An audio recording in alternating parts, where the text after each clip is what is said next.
रहित, ग म्हणजे गर्वरहित आणि वा म्हणजे वासना रहित. बरोबर ना? मग आपण फक्त विचार करायचो आपण वासना रहित आहो का? हा, तो विचार कर आणि मग पुढे दुसरे काय मायबाप प्रेक्षकांनी आम्हाला स्वीकारले ना. लोक म्हणतात आम्हाला स्वीकारलंय. तुझ्या माहिती त्यांचं सांगते हे स्वीकारलंय ना. बरोबर ना? मग तुझ्या तेवढे किडे सांगूची काय गरज? तू अरे तुका पण स्वीकारले नाही ना, तुका लादले नाही. मी म्हणते तुका लादले नाही, आमका स्वीकारले नाही.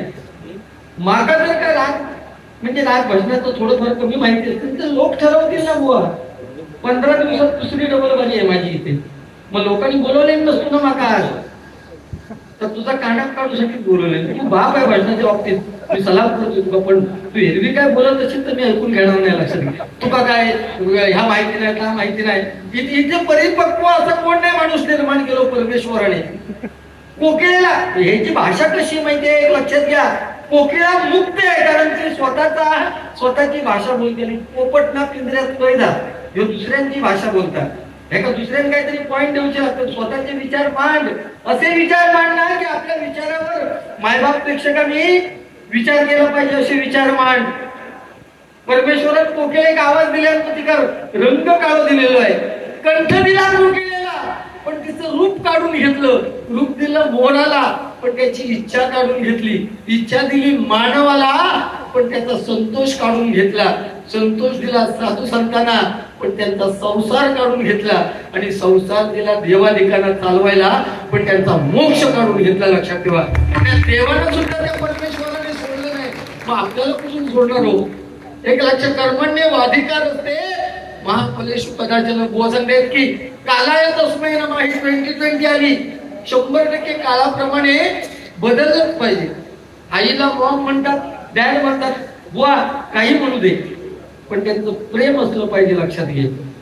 मॉमच्या मागे पण तेवढंच प्रेम आहे. आई आई आहे ना पण तू त्याची चेष्टा केलं ना उद्या आवश्यक याड म्हणतील म्हणून. कोण कुठला असा मुलगा आहे की जो आपल्या आईला याड म्हणेल आणि तुझा भजन ऐकल्यानंतर कोण म्हणत याड? आम्ही चुकलं हो. तू सांगलं ना, तू मगाची हे तू सांगितलं 18 ऐक ना 4 वेद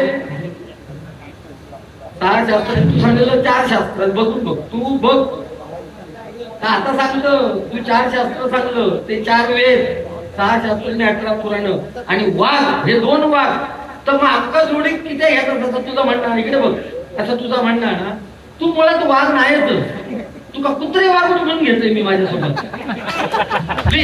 मला कोणी कुत्रे वागूट म्हटलं. तू का वागूट स्वतःची लाल.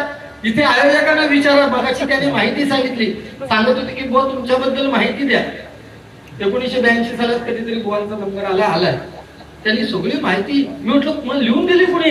तर विनोद चव्हाणी बुवानी दिली. 25 किती वर्ष सेवा करतोय ह्यात तू बोललंस म्हणून बोलायचं लागतं. 30व्या वर्षात ह्याने लिहिलं 3000 पेक्षा जास्त डबल बारे केल्या असं सांगितलं. वर्षातून डबल बारे शिकस्तीन आमच्या 150 पर्यंत होतात. ते पण हल्ली या 5-6 वर्षात 5-6 वर्षात. त्याच्या अगोदर 150 डबल बारे नाही नाही नाही. तू 30 वर्षात तू मग हिशोब सांग. हे 13 भजना पण सुद्धा ऍड केलं होतं रे. 3000 कुठला सांगा ना मला. 9 वर्षापासून डबल बारे करतोय. 40 वर्ष 3000 होऊ शकत नाही बुवा बाऱ्या. मी सांगतोय तुका. आणि तुम्ही स्वतःची लाल करून दिला रे. तुम्ही स्वतःची लाल आणि दुसऱ्या डॉमिनेट करायचं हे तुझं धंदा. लक्षात घे. एक वेळ ना तुका देव माफ करीत पण तुझा कर्म तुका माफ कधीच करू नाही. लक्षात ठेव. आणि हो महातो शब्द कर्म कोणाला माफ करत नाही. बरोबर ना? आपण जी काही कृत्य करतोय ती मरणाच्या उंबरठ्यावर असताना आपल्या नजरेसमोर येतात. लक्षात घ्या. आणि याचं जिवंत उदाहरण म्हणजे प्रभू रामाचा बाप दशरथ. तो सुद्धा मरणाच्या उंबरठ्यावर असताना त्याने मोठ्याने किंकाळी मारली होती का? तर ऐन तारुण्यात श्रावण बाळाला लागलं मारलेला बाण. त्यानंतर श्रावण बाळाचं ओरडणं आणि एकुलता एक श्रावण बाळ गेल्यानंतर त्याच्या आई वडिलांचं विवळणं हे दशरथ राजाला त्यावेळेस म्हातारपणे दिसत होतं. त्याने तेव्हा मरणाच्या उंबरठ्यावर असताना दशरथ राजाने किंकाळी मारली. तुम्ही आम्ही तर 84 लक्ष एवढीनंतर मनुष्य प्राण्याचं देह मिळालेले माणसा होत आपण. लक्षात घ्या. त्यामुळे परमेश्वराला ही किंमत द्यावीच लागेल. आणि परमेश्वर तुम्हाला केव्हा भेटेल? जेव्हा दुसऱ्याच्या आनंदात तुम्हाला तर 100% तुम्हाला आनंद परमेश्वर भेटेल, अन्यथा तुम्हाला परमेश्वर कधीच भेटणार नाही, लक्षात घ्या. त्यामुळे दुसऱ्याच्या सुखात सुख मानणारे मायबाप प्रेक्षक तुम्हाला 100% आनंद मिळेल. पण दुसऱ्याचे डॉमिनेट करून तुम्ही जर लोकांकडनं टाळी घेत असाल तर तुम्ही त्याच्या विरोधात तू 84च्या ह्या गुरफट्यात ना असाच गुरफटून राहणार, लक्षात घे. आणि असे कोण राहतात? श्रीकृष्णाला अर्जुनाने विचारलं की हे श्रीकृष्णा, हे भजन कीर्तन प्रवचन कशासाठी? जो भजन कीर्तन प्रवचन करतो तो सुद्धा एक दिवस मरणार, आणि जो भजनात सुद्धा मानितले भजनाच्या नावावर पैशाचा जो धंदो करता तो सुद्धा मरतो. तो मग भजन कीर्तन प्रवचन कशासाठी? श्रीकृष्णाने साध्या शब्दात पटवून सांगितलं, पार्था अर्जुना ऐक, मांजर जेव्हा उंदराला पकडते, भक्ष म्हणून पकडते, त्यावेळेस आपल्या दाताने त्याचे तुकडे तुकडे करून ती मांजर त्याला भक्षण करते. पण तीच मांजर जेव्हा स्वतःच्या पिल्लाला पकडताय तेव्हा तेच जात असतात, पण एका जागेवरून दुसऱ्या जागेवर नेताना साधी इजा सुद्धा होत नाही. तोच नेमका फरक या भजन कीर्तनामध्ये आहे. जो परमेश्वराच्या चरणाशी लीन होणार आहे तो परमेश्वराच्या चरणापर्यंत त्याला कुठेतरी जागा मिळणार.